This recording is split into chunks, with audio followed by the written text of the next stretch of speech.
एक समय की बात है, एक राजा था। वह अपनी प्रजा से बहुत प्यार करता था। वह अपनी प्रजा को सदा खुशहाल देखना चाहता था। एक दिन वह शिकार करने के लिए जंगल में गया और देखते ही देखते बहुत दूर तक चला गया। अचानक उसे किसी की रोने की आवाज़ आई। वह उस दिशा में चला गया जहाँ से आवाज़ आ रही थी। घनी झाड़ियों और पेड़ों के बीच से रास्ता बनाते हुए राजा एक छोटे से खुली जगह पहुंचा। वहाँ एक पुरानी और टूटी फूटी झोपड़ी थी और उसके बाहर एक बूढ़ी औरत जमीन पर बैठी बिलख रही थी। उसके कपड़े मैले थे और उसके चेहरे पर गहरी चिंता और दुख की लकीरें थी। राजा ने अपने सिर पर बंधे कपड़े से अपना मुकुट छिपा लिया और वह एक साधारण व्यक्ति की तरह उसके पास गया। उसने अत्यंत कोमलता से पूछा, माता, आप कौन हैं और इस घने जंगल में अकेले क्यों रो रही हैं? क्या मैं आपकी किसी तरह की मदद कर सकता हूँ? बूढ़ी औरत ने रोना बंद किया और अपनी लाल आंखों से ऊपर देखा। उसने राजा को पहचाना नहीं और निराशा भरी आवाज़ में बोली, बेटा, तुम कौन हो और क्या मदद करोगे? मेरा दुख तो इतना गहरा है कि दुनिया का कोई भी राजा उसे दूर नहीं कर सकता। राजा ने नम्रतापूर्वक कहा, माँ, आप मुझे एक साधारण राहगीर समझे, लेकिन मेरा मन आपको इस तरह से दुखी नहीं देख सकता। मुझे बताइए, आपकी परेशानी क्या है? हो सकता है ईश्वर ने मुझे आपके पास आपकी मदद के लिए भेजा हो। बूढ़ी औरत ने गहरी सांस ली और अपनी दुख भरी कहानी राजा को बताना शुरू किया। मैं अपने बेटे के साथ यहाँ रहती हूँ। वह बहुत ईमानदार और मेहनती है, लेकिन पिछले कई महीनों से हमारे गांव में एक भयानक सूखा पड़ा है। हमने जो कुछ भी उगाया था सब सूख गया। अब हमारे पास खाने को कुछ नहीं बचा।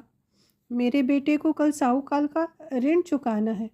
कहते कहते वे फिर से रोने लगी। राजा ने एक पल अपनी आंखें बंद कर ली और ये सुनकर उसका दिल दुख से भर आया। उसने देखा, मेरी प्रजा का एक सदस्य इतनी बड़ी पीड़ा में है और उसे इस बात का बहुत दुख हुआ कि उसके राज्य में ऐसी स्थिति है। उसने तुरंत अपनी जिम्मेदारी देखी और उसे एहसास हुआ।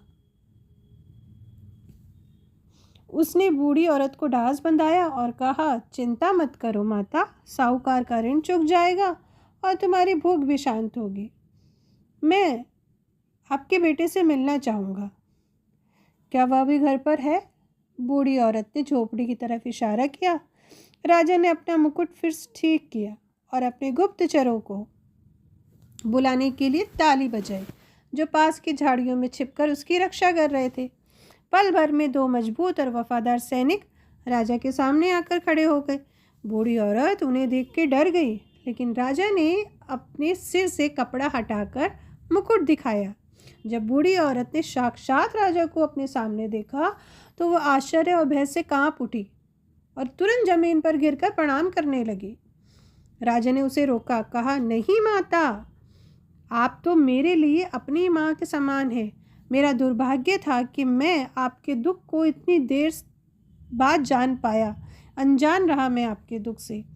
राजा ने तुरंत अपने सैनिकों को आदेश दे दिया, सबसे पहले तुम दोनों इसी क्षण साहूकार के पास जाओ और उसका ऋण तुरंत चुका दो और साहूकार को कड़ी चेतावनी दो कि वह किसी भी गरीब किसान को अनावश्यक रूप से परेशान न करे।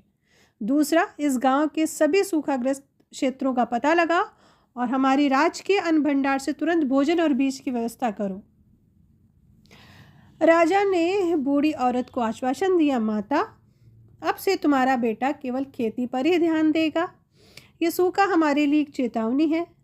मैं आज ही राज्य लौटकर घोषणा करूंगा कि सूखे से प्रभावित सभी किसानों का ऋण माफ़ कर दिया जाए और उनके खेतों तक पानी पहुंचाने के लिए एक बड़ी नहर परियोजना शुरू की जाए, ताकि भविष्य में कभी किसी को सूखा ना झेलना पड़े।